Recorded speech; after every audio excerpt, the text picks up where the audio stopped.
Out on Canada's west coast, there lies a land of legendary monsters. And in that same fabled land, there is a legend of the lost tribe of the Sasquatch Indians. The hairy giants of British Columbia. And hard on their trail, here is anthropologist Rene Dahinden, who tells Nyra Groves of CJIB that there's more fact than fiction to that legend. Here in the Okanagan Valley and throughout the beautiful rugged interior of British Columbia, strange tales and Indian legends abound. There's Ogopogo, mysterious monster of Lake Okanagan, the Headless Valley, and the lost Pit Lake gold mine, which has claimed the lives of 21 prospectors in their search for the hidden gold. But a young Swiss mountaineer is on the trail of a story that's stranger than all the rest, a story that may turn out to be more than legend. Rene Dahinden, now of Lumby, BC, 16 miles from Vernon, is hunting the lost tribe of the Sasquatch, BC's hairy giants. Rene, who is 26 years old, is slight of build, brisk of movement, and sports a bristling sandy beard that proclaims his kinship with things anthropological. Rene Dahinden came to Canada from Switzerland in 1953 and spent his first year working on farms in the prairie provinces. But he came with a born sense of adventure, looking for a new, free way of life. It wasn't long before he heard the story that was to send him off on the adventure of his career. But he's here in the studio with me now. Rene, I'd like you to tell us in your own words why you believe the story of the Sasquatch and why you're willing now to spend years, perhaps at the risk of your own life, to find this strange tribe. First of all, what exactly are the Sasquatch? Could you describe BC's hairy giants, or as they're sometimes called, the big men of the mountains? According to the Indians, the Sasquatch is supposed to be 7 to 8 feet tall, broad-shouldered, with a white face and a flat nose. They got long hair all over the body, no clothes at all. Their arms are reaching quite down below their knees. They walk kind of hunched over, and their footprints were measured up to 22 inches. Well then, do you believe that they actually do exist? Yes. In newspaper stories dealing with your search for the Sasquatch, they've often been compared to the abominable snowmen of the Himalayas. Do you think there's a possibility that if either or both of these tribes exist, they might be the same race of people? This is hard to say, but it could be the possibility. How did you first come to hear about the Sasquatch?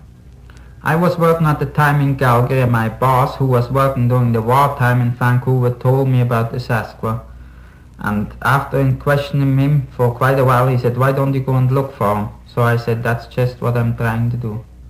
Well, I'm told that you have amassed a good deal of material or evidence pointing to the existence of BC's hairy giants.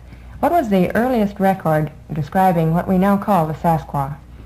The earliest record was from 1846 and was written by a Hudson Bay Company inspector who was establishing a post near Harrison Lake. Anderson frequently mentioned in his official reports the wild giant of the mountain. Once he wrote, he and his party were met by a bombardment of rocks hurled by a number of Sasquatch. There is also the story of the Harrison Hot Spring Hotel, where in the early 1940 a guest took a walk toward the bush one morning. Between the trees he seen a big hairy man standing. He got frightened and ran back to the hotel, where he told the manager about it. The manager replied, "Oh, that's a Sasquatch." He and a couple of other guests went back to the spot where they seen the giant, but he disappeared on when they came there. And there's the story of Mrs. and Mr. Chapman at Ruby Creek from around 1945 or so. Mr. Chapman was working for the CNR Railroad. One morning he left to work, and Mrs. Chapman and her 2 kids were left at home alone. She had a boy 4-year-old and a baby boy a couple of months old.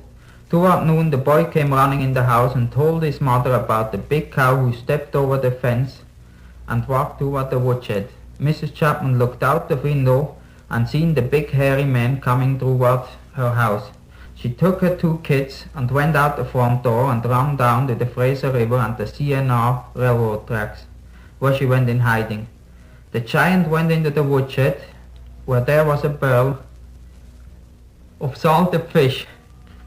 He didn't like the taste of it and he threw the whole barrel outside. After that he went around the house and went down to the Fraser River where he was shouting across the river. Mrs. Chapman stayed there till her husband came back in the evening. A couple of days later they moved away from the place because she didn't like to stay there any longer. Mr. Burns, who is a well-known authority on the Sasquatch, an Indian school teacher and government agent for 16 years in the Chehalis Indian Reserve, writes in his first article in Maclean's magazine 1929 about them. And in all the other articles he writes, he knows quite a few incidents where the Indian met the Sasquatch face to face. He also says he has known all the time when the Sasquatch were around his schools and his Indian reserve because the Indians didn't let the kids to school because they were afraid they were taken away from them. There is also a report of a skeleton found in the interior, measured 7 foot 6 inches. I couldn't find out where it was shipped, but it says it was shipped to a foreign country. How is it possible for a tribe of people to exist undetected for this number of years, especially in surroundings like the rugged mountains and valleys of British Columbia? This part of the country is very wild and there is quite a large amount of game to live on. There are brown and black bear, there are some grizzly bears, mountain goats, deers, and all kinds of birds and marmots, roots and berries for the Sasquatch to live on. What do you think they do in the wintertime? I couldn't find out what they do in the winter, but I guess they're living in cave and storing some food during the summertime. What particular part of the country, then, is it thought that the Sasquatch do inhabit or have inhabited in the past? They were seen around the Okanagan Lake, and they were seen in Merritt, they were seen north of Kamloops, and also some were seen in Williams Lake. But the greatest part of them are in the Chehalis Range and around Harrison Hot Spring. Well, Mrs. Dahinden, what do you think of your husband's chances for success in his expeditions? Well, I think there is possibility in succeeding. I think there might still be some Sasquatch around quite far in the country maybe, and as they are scared for the white people. So if he could stay long enough on his research and have help, he would be able to find them. Well, last summer, Rene, you started out on your first survey of the country where you thought the Sasquatch might be found. Did you have any success in your search then?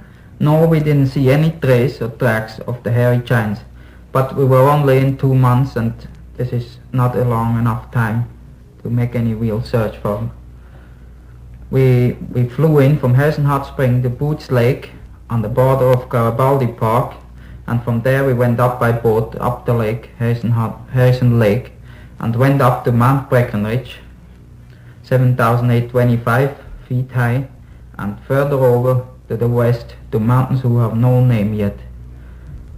It is quite a wild country with lots of bush and snow down to 3,500 feet even in the middle of the summer, but we didn't find any trace at all. Well, did you feel that you had enough equipment or the right kind of equipment to carry on a proper search? No, I don't think we had the right kind of equipment. We need better movie cameras, and especially telephoto lenses and powerful telescope to find them. Well, now, what are your immediate plans for the future? Right now I'm trying to get a sponsor for a further expedition.